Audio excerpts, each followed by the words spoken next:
10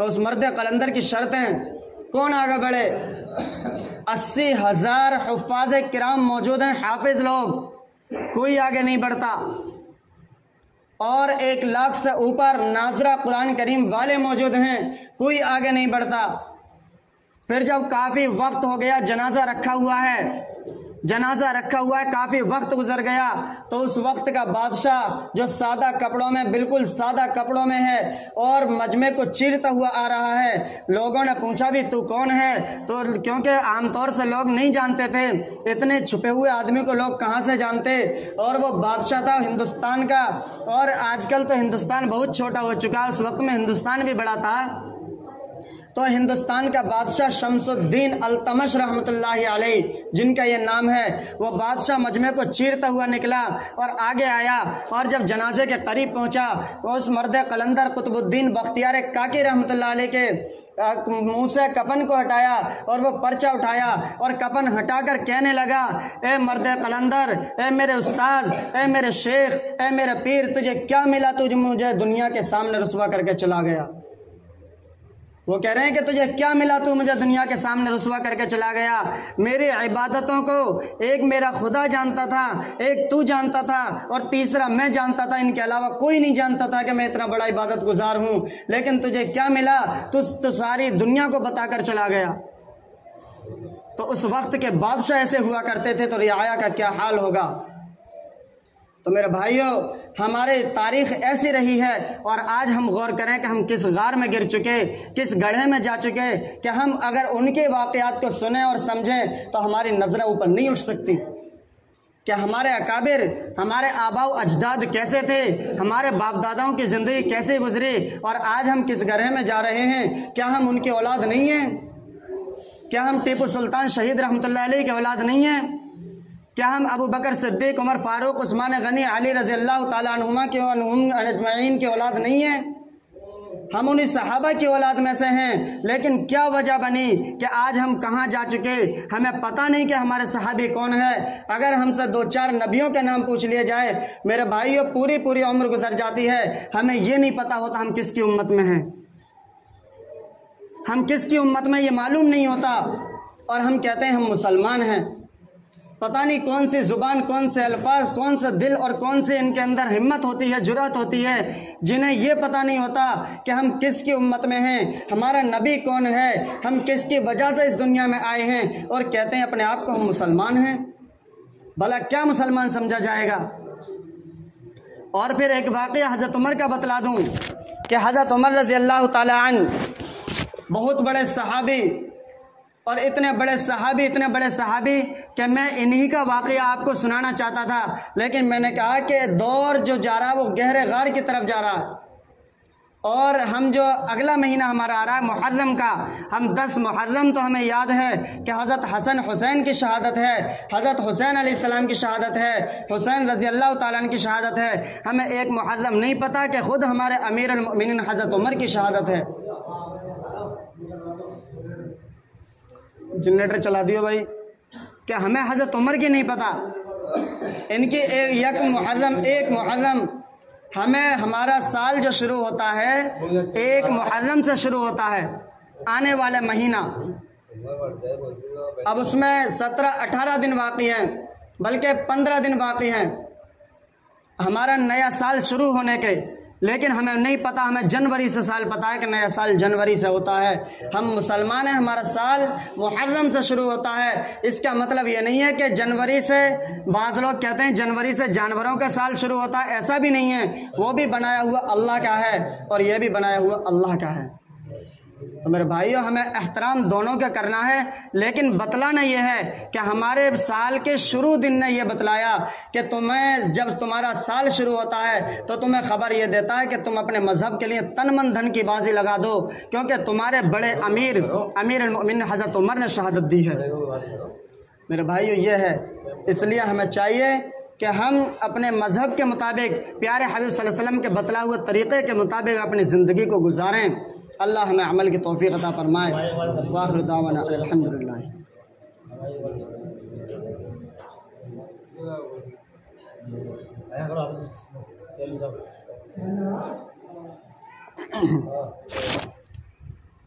یہ امام کے بارے میں کہہ رہے